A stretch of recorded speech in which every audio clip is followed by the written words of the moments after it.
Hello everyone. मैं हूं आशीष कुमार आसटकर और अब हम देखेंगे प्रोटॉन एनएमआर स्पेक्ट्रोस्कोपी के कुछ एप्लीकेशंस। सबसे पहले कुछ जनरल एप्लीकेशंस देख लेते हैं किन किन फील्ड में इसका रोल है, उसके बाद फिर हम इसको डिटेल में देखेंगे। तो सबसे ज़्यादा जो इम्पोर्टेंट रोल है इसका है मॉलिक्यूल्स के आइडेंटिफिकेशन में और उनके कैरेक्टराइजेशन में। ये बहुत ही इम्पोर्टेंट टूल है किसी मॉलिक्यूल को कैरेक्टराइज करने या उसको आइडेंटिफाई करने के लिए। स्पेशली ऑर्गेनिक कंपाउंड्स के कैरेक्टराइजेशन में बहुत ही इम्पोर्टेंट रोल प्ले करता है एनएमआर स्पेक्ट्रोस्कोपी। इसके बाद आता है मैक्रो मॉलिक्यूल्स के स्ट्रक्चरल डिटर्मिनेशन में, जैसे प्रोटीन जैसे बड़े बड़े मॉलिक्यूल के स्ट्रक्चर डिटरमाइन करना किसी भी टेक्निक से बहुत मुश्किल काम होता है, लेकिन हम एनएमआर से बहुत सक्सेसफुली प्रोटीन्स के भी स्ट्रक्चर डिटरमाइन कर सकते हैं।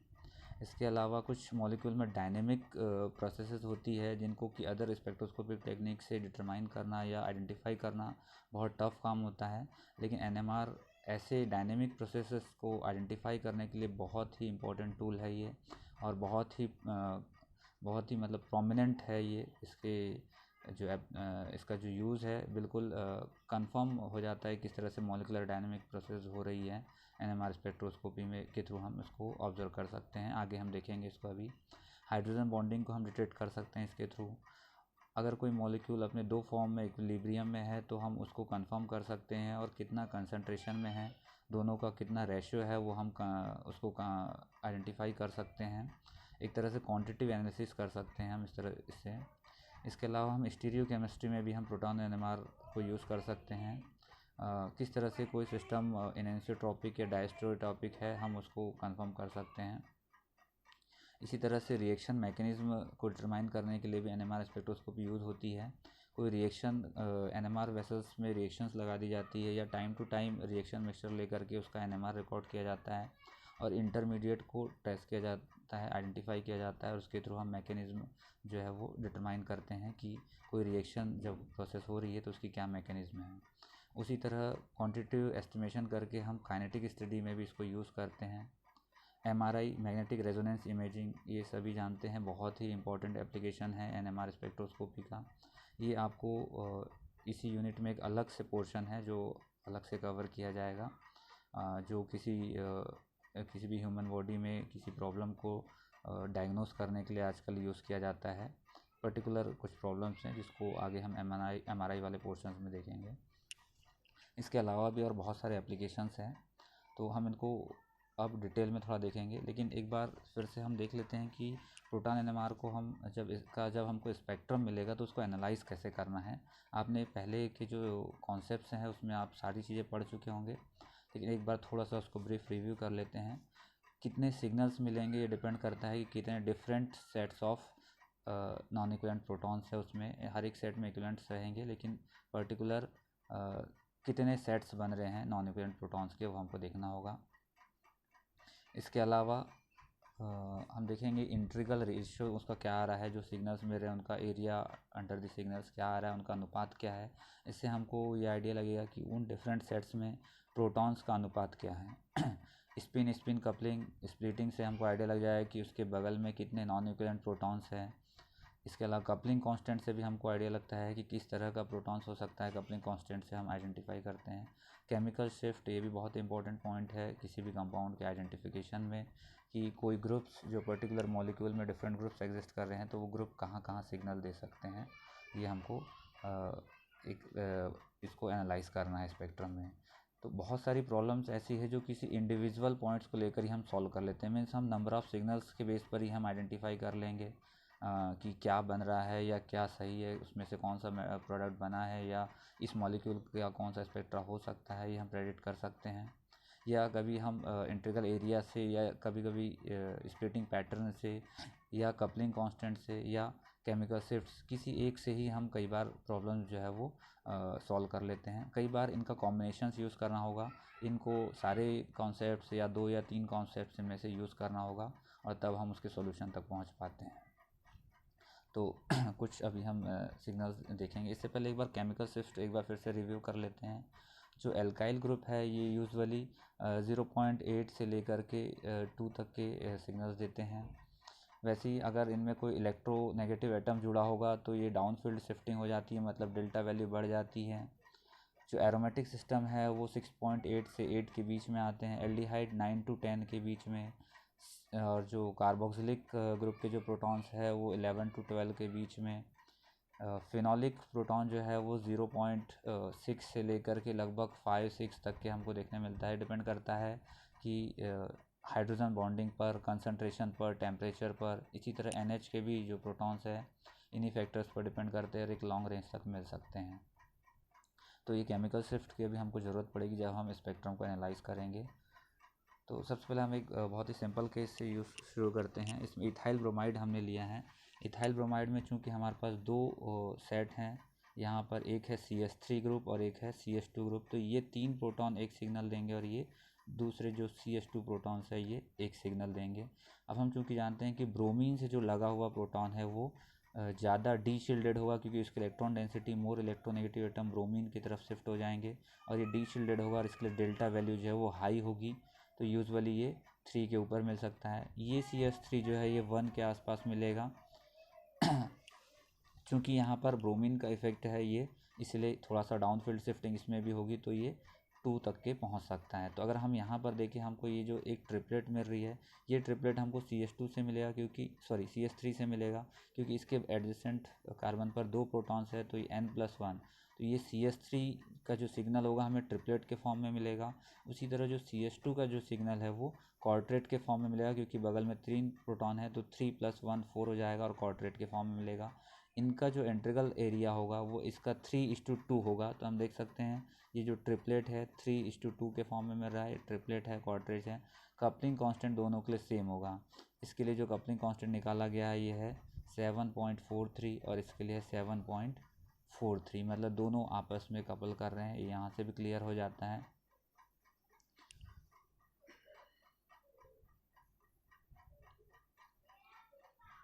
ये इसको देख रहे हैं। अब हम प्रोपाइल ब्रोमाइड हमने लिया है। प्रोपाइल ब्रोमाइड में अगर हम देखें यहाँ पर ये जो CH3 है ये सबसे ज़्यादा शील्डेड होगा और इसका जो वैल्यू डेल्टा वैल्यू कम होगा, मीन्स 1 के आसपास आएगा, जबकि ये CH2 जो है ये सबसे ज़्यादा डी शील्डेड होगा और ये सबसे ज़्यादा वैल्यू आएगी, मतलब 3 से ऊपर ही आना चाहिए इसकी वैल्यू इस CH2 प्रोटॉन की, क्योंकि डायरेक्टली ब्रोमीन जो बहुत इलेक्ट्रोनेगेटिव एटम है उससे जुड़ा हुआ है। CH2 इन दोनों के बीच में आएगा। पैटर्न की अगर हम बात करें तो ये मिलेगा हमको ट्रिपलेट के फॉर्म में, क्योंकि यहाँ बगल में 2 प्रोटॉन है। ये भी जो है हमको ट्रिपलेट के फॉर्म में मिलेगा और ये वाला जो CH2 प्रोटॉन का जो सिग्नल है वो 4 इसकी वजह से क्वाड्रेट, इसकी वजह से ट्रिपलेट, तो टोटल इसमें 12 पिक्स मिलनी चाहिए। चूँकि इनका कपलिंग कांस्टेंट में डिफरेंस काफ़ी कम होता है, इसलिए ये यूजुअली हमको कॉम्प्लेक्स फॉर्म में मिलते हैं काफ़ी, और बहुत हमको सारी 12 पिक्स रिजॉल्व हो जाए ज़रूरी नहीं है। तो इस तरह से हमको एक कॉम्प्लेक्स वाला मिल रहा है जो सेंट्रल CH2 के लिए ये डिनोट कर रहा है इस CH2 जो ब्रोमीन से अटैच्ड है, जबकि इस CH3 ग्रुप के लिए ये सिग्नल हम देख सकते हैं पैटर्न। ये CH3 ये जो CH2 वाला है ब्रोमीन से अटैच्ड, इसके कारण ट्रिपलेट मिल रहा है, ये भी ट्रिपलेट मिल रहा है, जबकि बीच वाला जो है ये कॉम्प्लेक्स मल्टीप्लेट के फॉर्म में हमको देखने में मिल रहा है। हमें इंटीग्रल एरिया भी हम देख सकते हैं। ये जो CH3 वाला ग्रुप है इसके लिए 3 है, इसके लिए 2 और इसके लिए 2 है। कपलिंग कांस्टेंट यहाँ पर हमको डिफरेंट मिलेगा। ये वाला चूँकि इसके साथ कपल कर रहा है तो ये 6.67, सॉरी इसके साथ इन दोनों की कपलिंग हो रही है यहाँ पर, तो यह है 6.67, और जबकि ये सिग्नल इसके साथ कपलिंग हो रहा है तो ये मेरा 7.29। यहाँ पर ये दोनों के कपलिंग कांस्टेंट सेम नहीं है, क्योंकि ये आपस में कपल नहीं कर रहे हैं। अगर ये आपस में कपल कर रहे होते तो इनका कपलिंग कांस्टेंट सेम होता।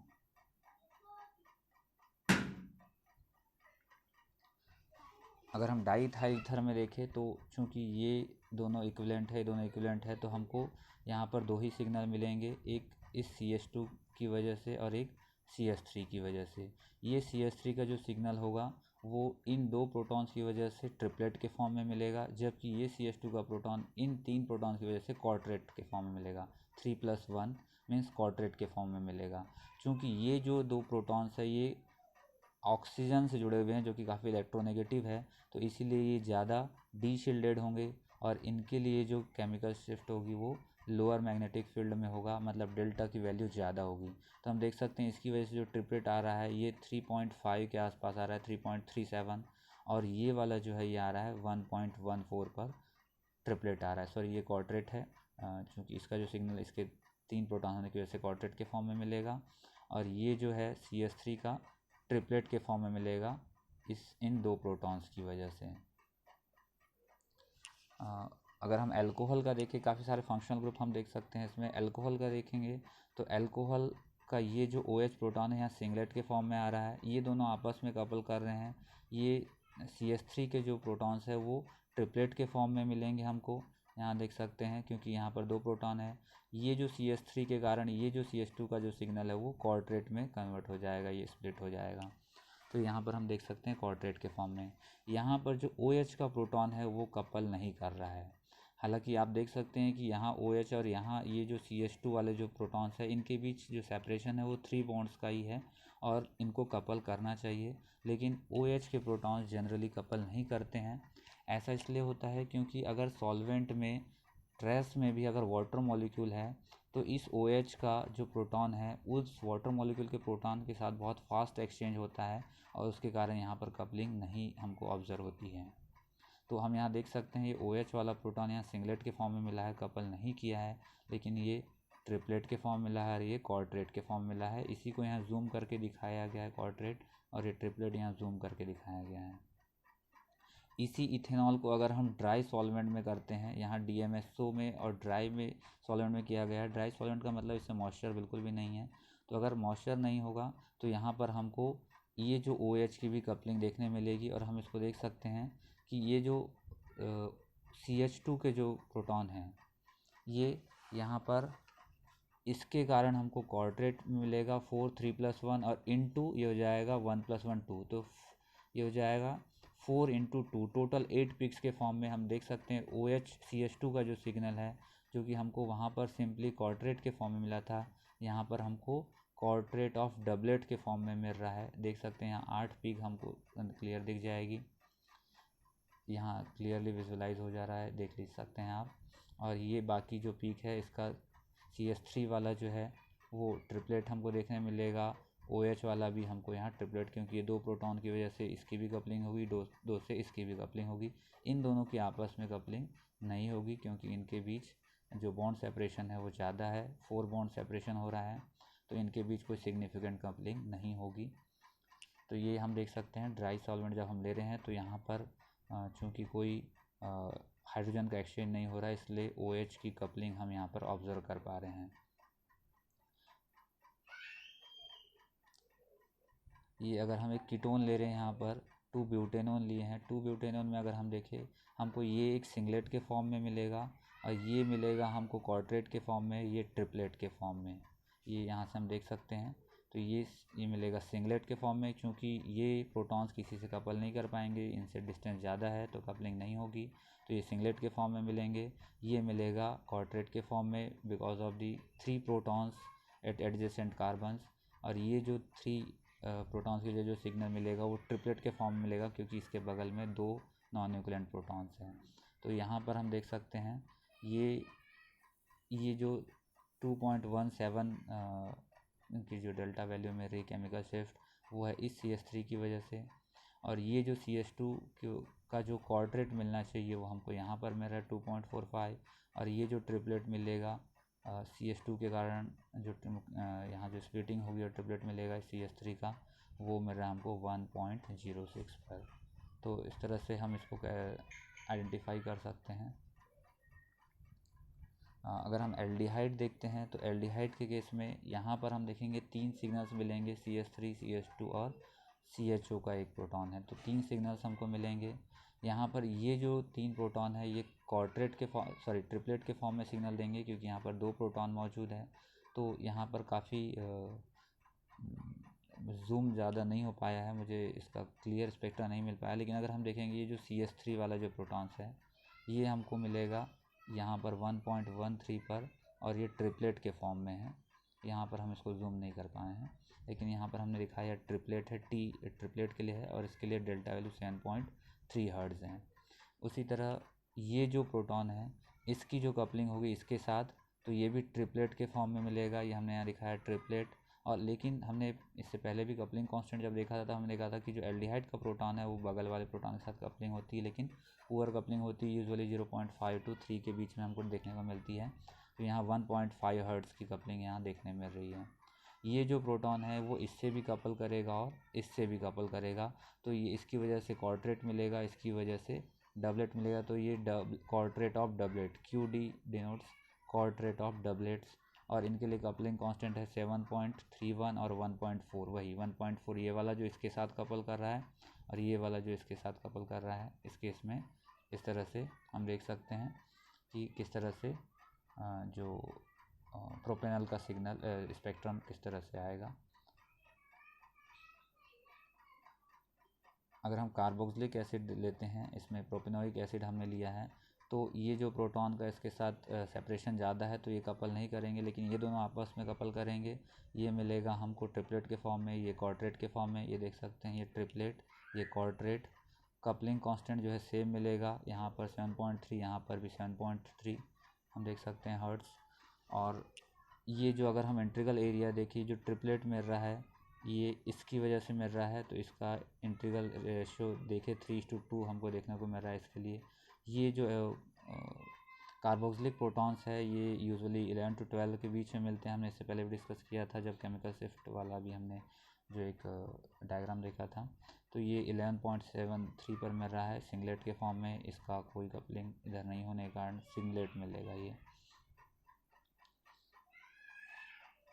अगर हम टॉलुइन का एग्जांपल लें तो टॉलुइन में अगर हम लो मेगाहर्ट्ज़ इंस्ट्रूमेंट में देख रहे हैं, 89 मेगाहर्ट्ज़ का इंस्ट्रूमेंट है ये, तो इस केस में जो हमको ये जो सिग्नल मिल रहा है ये यहाँ पर हम देख सकते हैं कि ये जो सिग्नल है एक सिंगलेट के फॉर्म में दिख रहा है और ये एक सिंगलेट के फॉर्म में। ये जो CH3 ग्रुप है मिथाइल ग्रुप उसका सिग्नल है, और ये वाला जो सिग्नल है ये सारे पांचों प्रोटॉन्स की वजह से जो एरोमेटिक प्रोटॉन्स है, क्योंकि एरोमेटिक प्रोटॉन 6.8 to 8 के बीच में सिग्नल देते हैं। यहाँ पर चूँकि इनके बीच कपलिंग कांस्टेंट में जो डिफरेंस है वो काफ़ी कम है, इसलिए ये लगभग एक ही साथ हमको सिग्नल दे रहे हैं। और अगर हम इसको हायर मेगाहर्ट्ज़ में जाते हैं, 90 मेगाहर्ट्ज़ में अगर हम जाते हैं, सॉरी ये 90 मेगाहर्ट्ज़ का स्पेक्ट्रम है, अगर हम हायर में जाते हैं तो हमको थोड़ा सा सेपरेशन देखने मिलेगा। और ज़्यादा हायर रिजोल्यूशन में जाएंगे तो हम देख सकते हैं कि ये दोनों ऑर्थो का सिग्नल हमको एक साथ मिलेगा, ये मेटा वाला एक साथ, पैरा वाला एक साथ, और इनके बीच स्प्लिटिंग भी हमको क्लियर देखने मिलेगी। लेकिन चूँकि इनके बीच कपलिंग कांस्टेंट में डिफरेंस बहुत ही कम है, इसलिए हमको यहाँ पर उतना सिग्निफिकेंट देखने जो है सेपरेशन देखने नहीं मिल रहा है। अगर हम 3,4 डाइक्लोरो बेंजोइल क्लोराइड का एग्जांपल लें तो यहाँ पर ये जो 3 प्रोटॉन्स हैं, ये 3 प्रोटॉन्स में हमको क्लियर कट स्प्लिटिंग देखने को मिलेगी। यहाँ पर ये देख रहे हैं हम 1 2 3 सिग्नल्स मिल रहे हैं, इनका जो रेशो है 1:1:1 ही है। यहाँ पर अगर हम इसको देखें, ये जो कपलिंग होगी ये काफ़ी पुअर कपलिंग होगी पैरा पोजीशन वाली, और ये दो जो है वो स्ट्रॉन्ग होगी। उसी तरह इन दोनों की थोड़ा सा मिडिल रेंज में होगी, ये थोड़ा स्ट्रॉन्ग होगी, इसके लिए भी ये थोड़ा स्ट्रॉन्ग होगी, ये थोड़ा सा मिडिल रेंज में होगी। तो हर एक जो प्रोटॉन की जो स्प्लिटिंग होगी वो डबलेट ऑफ इसकी जो होगी वो डबलेट के फॉर्म में हो जाएगी। इसकी जो है वो इन दोनों से कपल करेगा तो डबलेट ऑफ डबलेट मिलेगा, और इसका जो है वो केवल इससे कपल करेगा तो डबलेट के फॉर्म में मिलेगा। तो एक बार हम लोग यहाँ पर इसको देखते हैं फिर से। ये जो HC है ये मिलेगा सिर्फ डबलेट के फॉर्म में, इसके कारण इन दोनों के बीच जो कपलिंग होगी वो डबलेट के कारण। ये जो HA होगा ये भी डबलेट देगा क्योंकि इन दोनों के बीच ही कपलिंग होगी। तो हम देख सकते हैं यहाँ का कपलिंग कांस्टेंट ज़्यादा मिल रहा है इसके कंपैरिजन में। तो हम समझ सकते हैं कि ये जो कपलिंग कांस्टेंट है ये जो सिग्नल है ये HC की वजह से, सॉरी HA की वजह से है, जो HB के कारण डबलेट में स्प्लिट हो रहा है। वैसे ही ये जो सिग्नल है HB का, ये पहले डबलेट में स्प्लिट हुआ, यहाँ पर हम देख सकते हैं इस HA के कारण, फिर HC के कारण और पुअर कपलिंग हो रही तो फिर डबलेट में स्प्लिट हो गया, मतलब डबलेट ऑफ डबलेट में रहा है। हम उसको अगर देखिए, इसका जो कपलिंग कांस्टेंट है पहले डबलेट वाला, यहाँ का बीच का जो सेंटर से मिला रहे हैं ये है 8.5 हर्ट्ज़। उसी तरह अगर हम HC का देखते हैं तो इसके साथ कपलिंग होगी, ये 2.3 हर्ट्ज़ की कपलिंग हमको यहाँ मिल रही है, और ये 2.3 हर्ट्ज़ की कपलिंग यही है क्योंकि ये दोनों आपस में कपल कर रहे हैं, तो ये सेम मिलेगी हमको यहाँ पर। तो हम देख सकते हैं कि जो HC है ये हमको डबलेट के फॉर्म में मिल रहा है, HA है डबलेट के फॉर्म में रहा है लेकिन इसका कपलिंग कांस्टेंट ज़्यादा है, HC वाले में कपलिंग कांस्टेंट कम है, और HB जो है इससे भी कपल कर रहा है, इससे भी कपल कर रहा है, इसलिए ये डबलेट ऑफ डबलेट के फॉर्म में मिल रहा है।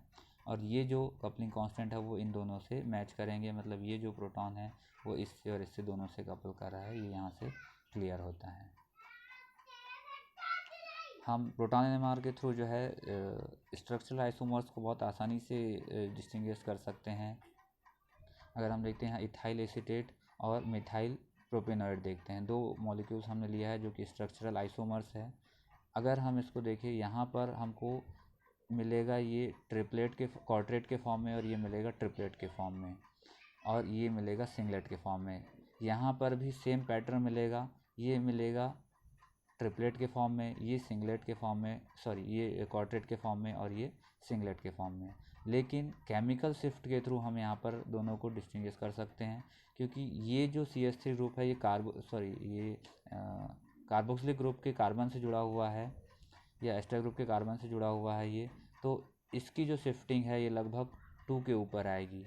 जबकि ये जो सिंगलेट है यहाँ पर ये डायरेक्टली ऑक्सीजन से जुड़ा हुआ है, इसलिए ये 3.5 के आसपास आनी चाहिए। ये मतलब हाईली ये सिंगलेट जो है या ये जो प्रोटॉन्स है वो हाईली डीसिल्डेड होंगे, इसलिए इसके जो केमिकल शिफ्ट ज़्यादा होगा, डेल्टा वैल्यू ज़्यादा होगी, ये 3.5 के ऊपर आना चाहिए। जबकि यहाँ का जो सिंगलेट है ये लगभग 2.1 2.2 के आसपास आ सकता है।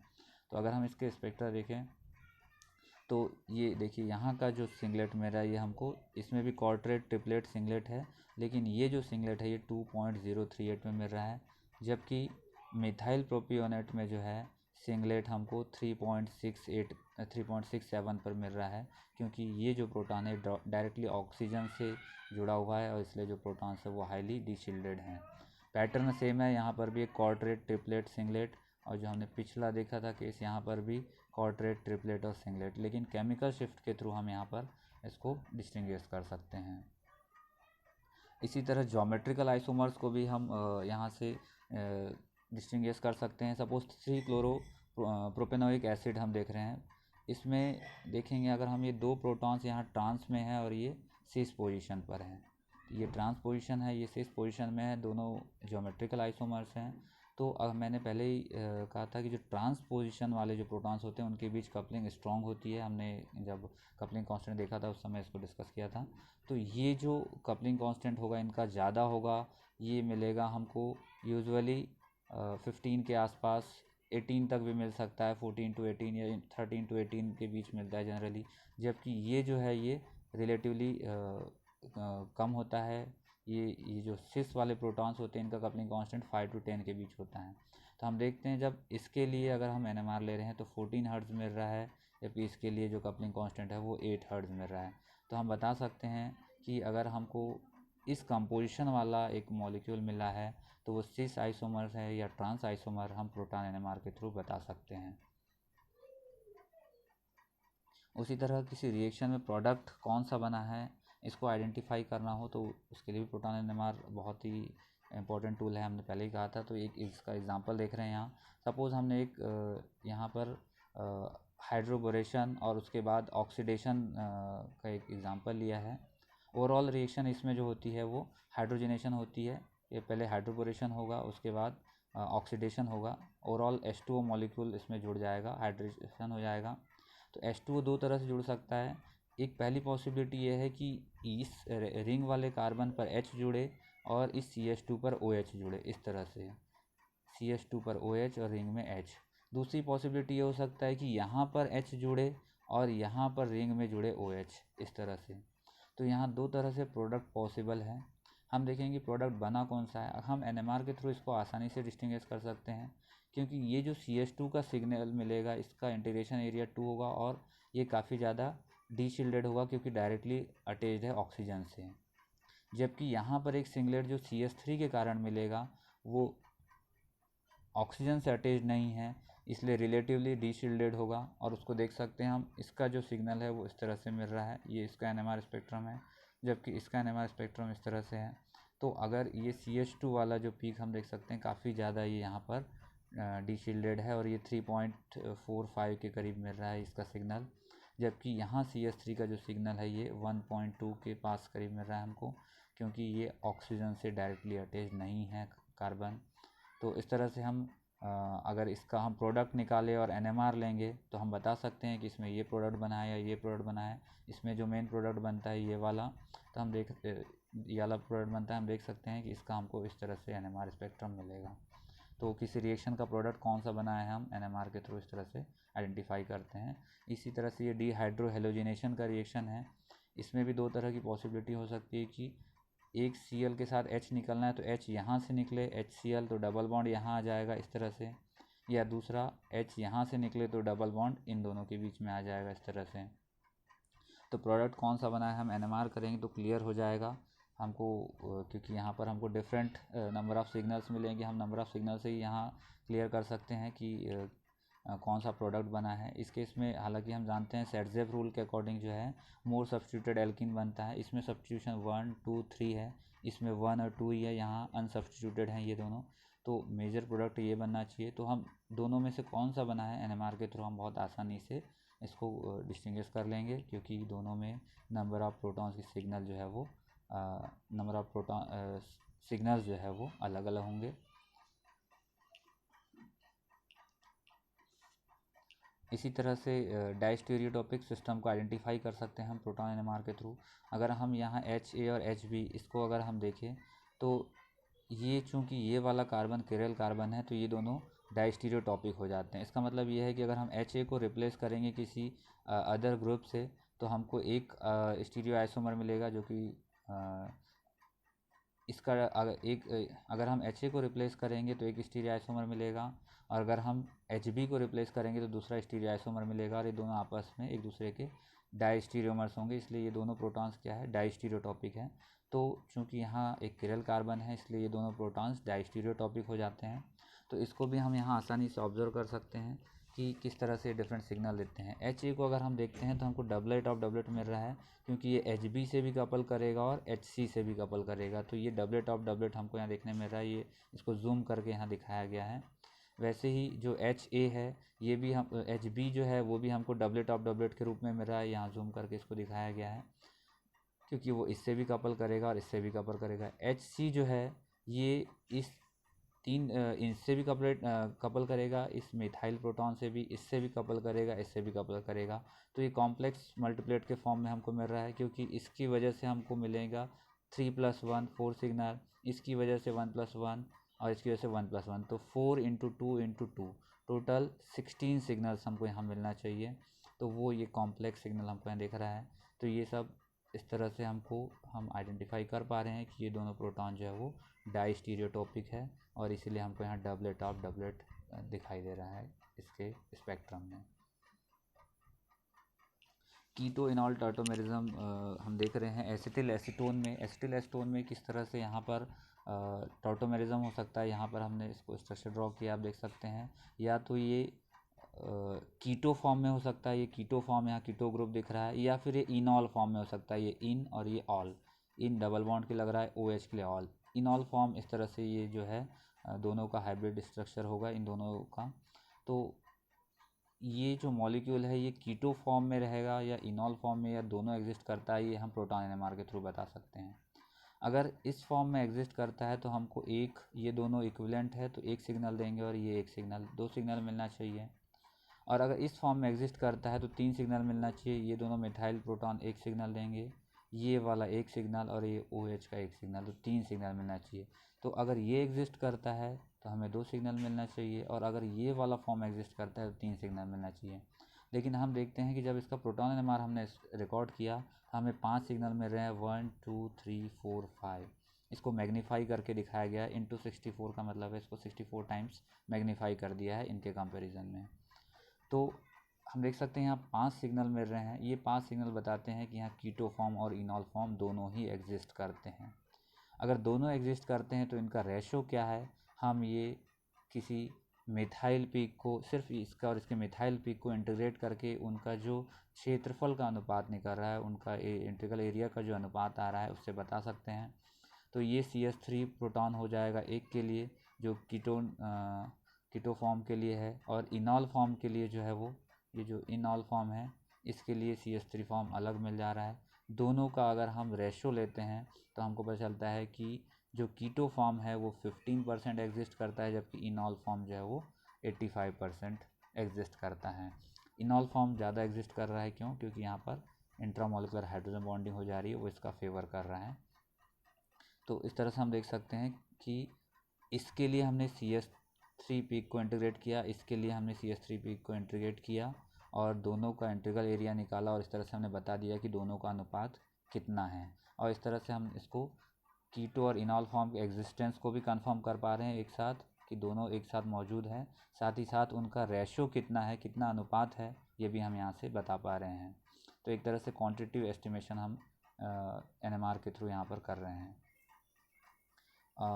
इससे पहले हमने जब देखा था तब मैंने बताया था कि जो प्रोटॉन NMR है वो डायनामिक फिनोमेनन को भी ऑब्जर्व करने के लिए बहुत ही इंपॉर्टेंट टूल है।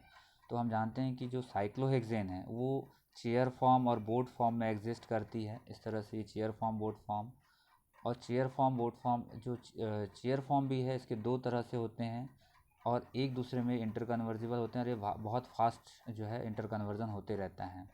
तो जब चेयर फॉर्म, एक चेयर फॉर्म दूसरे चेयर फॉर्म में कन्वर्ट होता है बोट फॉर्म के थ्रू, तो हम देखते हैं कि जो एक्सियल प्रोटॉन था वो इक्वेटोरियल बन जाता है, जो इक्वेटोरियल था वो एक्सियल बन जाता है। तो इसको हम, इस इंटर कन्वर्जन को अगर हमको आइडेंटिफाई करना हो कि ये फिनोमेना को हम इसको हम अगर ऑब्ज़र्व करना चाहते हैं तो प्रोटॉन NMR स्पेक्ट्रोस्कोपी इसके लिए बहुत ही इम्पोर्टेंट टूल है। बहुत आसानी से हम इसमें देख सकते हैं। जब हम इस साइक्लोहेक्सेन का जब हम NMR रिकॉर्ड करते हैं तो हमको एक सिंगलेट मिलता है। हमको यहाँ पर एक्सियल और इक्वेटोरियल के लिए अलग अलग सिग्नल ना मिल करके एक सिंगलेट बस मिलता है। लेकिन जब हम वेरिएबल टेम्परेचर NMR करते हैं, मतलब टेम्परेचर उसका चेंज करते जाते हैं, लोअर टेम्परेचर की तरफ जा रहे हैं हम यहाँ, तो जैसे जैसे हम टेम्परेचर कम करते जाएंगे इसका इंटर कन्वर्जन जो है वो स्लो होते जाएगा और एक समय बाद इतना स्लो हो जाएगा, एक टेम्परेचर जैसे जैसे नीचे जा रहा है एक पर्टिकुलर टेम्परेचर के बाद इतना स्लो हो जाएगा कि ये लगभग स्टेबल जैसे हो जाएगा और हम आसानी से एक्सियल और इक्वेटोरियल प्रोटॉन्स को डिस्टिंग्विश कर सकते हैं। और हम देख सकते हैं कि जैसे ही ये शुरू में ब्रॉडनिंग हुई, सिग्नल की ब्रॉडनिंग हुई, उसके बाद दो पीक बनना शुरू हुई और इधर जैसे ही हम आए ये क्लियर कट हमको दो पीक मिल रही है। ये बता रही है एक एक्सियल और एक इक्वेटोरियल प्रोटॉन को ये डिनोट कर रही है, जो कि रूम टेम्परेचर पर हमको सिंगलेट मिला था लेकिन लोअर टेम्परेचर पर हमको डबलेट मिल रहा है। तो इस तरह से हमने जो डायनामिक फिनोमेना को यहाँ पर ऑब्जर्व किया है, इसके थ्रू हम NMR के थ्रू कंफर्म कर पा रहे हैं कि वाकई में जो बेंजीन रिंग है, साइक्लोहेक्सेन रिंग जो है वो एक फॉर्म से दूसरे, एक चेयर फॉर्म से दूसरे चेयर फॉर्म में इंटर कन्वर्ट होते रहती है।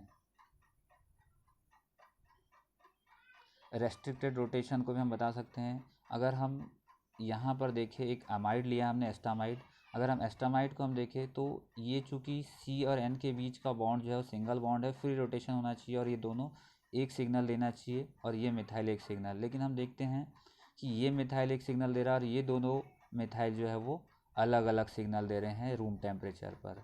तो ये क्यों हो रहा है, इसको हम बता सकते हैं ये रोटेशन रेस्ट्रिक्टेड क्यों है ना। तो ये रोटेशन जो है ये ऐसा इसलिए हो रहा है क्योंकि यहाँ पर रोटेशन रेस्ट्रिक्टेड है। ये रोटेशन रेस्ट्रिक्टेड इस तरह से हो रहा है कि इसके जो नाइट्रोजन के लोन पेयर ऑफ इलेक्ट्रॉन है वो इस ऑक्सीजन के साथ किस तरह से शेयरिंग हो रही है इस बगल वाले कार्बन के साथ, और इस तरह से डीलोकेलाइजेशन हो रहा है ऑक्सीजन के जो लोन पेयर हैं। ये एसिटामाइड मॉलिक्यूल में हम रेस्ट्रिक्टेड रोटेशन को बता सकते हैं, किस तरह से इसमें रोटेशन रेस्ट्रिक्टेड है। अगर हम देखें इसको तो इसके अकॉर्डिंग हमें मिथाइल का एक सिग्नल मिलना चाहिए और इन दोनों का एक सिग्नल मिलना चाहिए, क्योंकि ये सिंगल बॉन्ड है, फ्री रोटेशन होना चाहिए, इसलिए यहाँ हमको एक इन दोनों का एक सिग्नल और इनका एक सिग्नल मिलना चाहिए। लेकिन हम देखते हैं कि दोनों मिथाइल ग्रुप जो है वो अलग अलग सिग्नल दे रहे हैं और ये मिथाइल ग्रुप एक सिंगल सिग्नल दे रहे हैं। इसको हम NMR स्पेक्ट्रोस्कोपी के थ्रू कंफर्म कर रहे हैं कि कैसे ये हो रहा है। एक्चुअली जो नाइट्रोजन का लोन पेयर ऑफ इलेक्ट्रॉन है वो डीलोकलाइज हो जा रहा है और डीलोकलाइजेशन की वजह से यहाँ पर जो है वो डबल बॉन्ड कैरेक्टर आ जा रहा है और इसी वजह से ये रोटेशन रेस्ट्रिक्ट हो जाता है। इसको कंफर्म करने के लिए हम फिर से एक बार वेरिएबल टेम्परेचर NMR स्पेक्ट्रोस्कोपी की ओर जा सकते हैं। अगर हम धीरे धीरे टेम्परेचर बढ़ाते हैं, 38 डिग्री से हमने शुरू किया, 84 तक गए हैं यहाँ, तो जैसे जैसे हम टेम्परेचर बढ़ाते जा रहे हैं हम देख रहे हैं कि ये जो है सिग्नल ब्रॉड हो रहा है और उसके बाद ये यहाँ आकर के सिंगलेट के फॉर्म में कन्वर्ट हो गया है। क्योंकि जैसे जैसे हम टेम्परेचर बढ़ाएंगे ये वाला फॉर्म कम होते जाएगा और ये वाला फॉर्म डोमिनेट करेगा, और जब ये वाले फॉर्म में अगर जब आ जाएगा तो यहाँ पर सिंगल बॉन्ड एग्जिस्ट करेगा कार्बन नाइट्रोजन के बीच और फ्री रोटेशन होगा, और उसके कारण ये दोनों ही जो मिथाइल ग्रुप्स के जो प्रोटॉन्स है वो एक ही सिग्नल देंगे। और इस तरह से हम इस डीलोकलाइजेशन को हम यहाँ पर कंफर्म कर पा रहे हैं कि किस तरह से एस्टामाइड में नाइट्रोजन का लोन पेयर ऑफ इलेक्ट्रॉन जो है वो डीलोकलाइज हो जा रहे हैं और यहाँ पर रोटेशन रेस्ट्रिक्ट हो जा रहा है। और भी डायनामिक बिहेवियर को हम इसके थ्रू ऑब्जर्व कर सकते हैं। यहाँ पर अगर हम देखें एक ऑर्गेनोसिलेनियम लेगेंड है, इसका जब मरकरी के साथ कॉम्प्लेक्स बन रहा है तो एक साइड इसका कोऑर्डिनेशन हो रहा है, यहाँ सिंगल क्रिस्टल एक्सरे से भी कंफर्म हो रहा है, दूसरा पोर्शन जो है वो अनकोऑर्डिनेटेड है।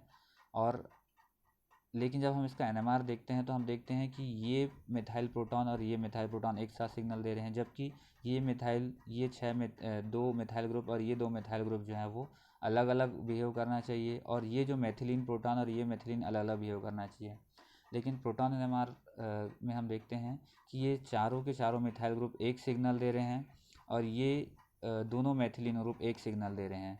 ये इंडिकेट करता है कि मरकरी की जो बॉन्डिंग है वो दोनों तरफ से होनी चाहिए, मतलब फ्लक्सिनल बिहेवियर कहा जाता है इसको, फ्लक्सिनलिटी हम यहाँ देख सकते हैं।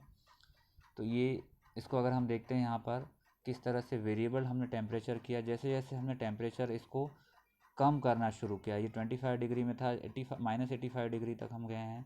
जैसे जैसे टेम्परेचर यहाँ कम कर रहे हैं हम देख सकते हैं कि ये फ्रीज़ हो जाता है, मतलब जो इस तरह से एक तरफ से दूसरी तरफ आ रहा था ये इसका इस तरह से रूम टेम्परेचर पर इस तरह से इंटरकन्वर्जन चल रहा था, ये मरकरी ग्रुप इस तरह भी माइग्रेट होते जा रहा था और दोनों की तरफ इस तरह से माइग्रेट हो रहा था, और इसलिए सारे ही प्रोटॉन्स जो हैं ये सारे मेथिलीन और मिथाइल प्रोटॉन्स एक जैसे बिहेव कर रहे थे। लेकिन जब हम इसका टेम्परेचर लो करते हैं तो वो एक साइड जा कर के रुक जाता है, लगभग उसका जो डोमिनेटिंग उस समय होगा वो एक साइड वाला स्ट्रक्चर होता है, मतलब एक ही साइड के जो ग्रुप है वो कोऑर्डिनेट हो रहे हैं, और उसके कारण जो है ये जो दोनों मिथाइल ग्रुप इन दोनों मिथाइल ग्रुप से अलग हो गए हैं। जो पहले सिंगलेट था अब ये दो अलग अलग सिग्नल्स के फॉर्म में मिल रहा है हमको। वहीं ये जो मेथिलीन के भी इस मेथिलीन और इस मेथिलीन के जो चारों सिग्नल चारों प्रोटॉन्स का एक ही सिग्नल मिल रहा था वो भी अब यहाँ सेपरेट हो गए, हालांकि इनके बीच डिफरेंस कम है देख सकते हैं, लेकिन ये दो सिग्नल है जो आपस में मर्ज हुए हैं। क्योंकि इस कोऑर्डिनेशन का इम्पैक्ट यहाँ पर काफ़ी कम पड़ा है इसलिए इनके बीच सिग्निफिकेंट शिफ्टिंग देखने को नहीं मिल रही है, लेकिन फिर भी हम देख सकते हैं कि दो पीक हैं जो आपस में मर्ज हुए हैं। तो इस तरह से हम एनएमआर स्पेक्ट्रोस्कोपी के बहुत सारे एप्लीकेशंस यूज़ देखे हैं, किस तरह से एनएमआर स्पेक्ट्रोस्कोपी को यूज़ किया जाता है।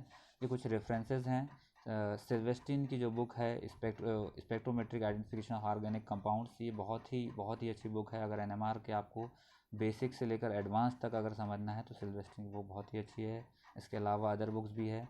एनएमआर अगर आपको स्पेक्ट्रम देखना है तो HDBS डेटाबेस, आप एक जैपनीज़ वेबसाइट है, इसके थ्रू आप किसी भी बहुत सारे कंपाउंड्स के आप डेटाबेस यहाँ से ले सकते हैं, डेटा ले सकते हैं। ये एनएमआर कितना इम्पोर्टेंट है आप समझ सकते हैं। एनएमआर से रिलेटेड अब तक के 5 नोबेल प्राइज़ मिल चुके हैं, जिसमें पहले 2 नोबेल प्राइज़ जो हैं वो न्यूक्लियस की मैग्नेटिक प्रॉपर्टीज से एसोसिएटेड हैं। जो तीसरा है ये केमिस्ट्री के पॉइंट ऑफ व्यू से बहुत इम्पोर्टेंट है कि किस तरह से एनएमआर को ऑर्गेनिक कंपाउंड्स के आइडेंटिफिकेशन के लिए यूज़ करते हैं, उसके लिए इनको नोबेल प्राइज़ मिला है उसको डेवलप करने के लिए। जबकि चौथा नोबेल प्राइज़ जो मिला है वो एनएमआर के थ्रू मैक्रोमोलिक्यूल्स के स्ट्रक्चरल डिटर्मिनेशन के लिए जो टेक्निक डेवलप किया है उसके लिए इन्हें मिला है। और पांचवा जो नोबेल प्राइज़ मिला है एमआरआई जो मैग्नेटिक रेजोनेंस इमेजिंग है उसके लिए मिला है, उसकी टेक्निक डेवलप करने के लिए। तो ये थे एनएमआर से रिलेटेड कॉन्सेप्ट्स, उनके एप्लीकेशंस। अगर आपको कोई भी डाउट है, कोई क्वेरी है तो आप कांटेक्ट कर सकते हैं। मेरा ईमेल आईडी और मोबाइल नंबर दिया हुआ है। किसी भी तरह का आपका कोई भी डाउट हो आप बेझिझक कांटेक्ट करिए। Thank you.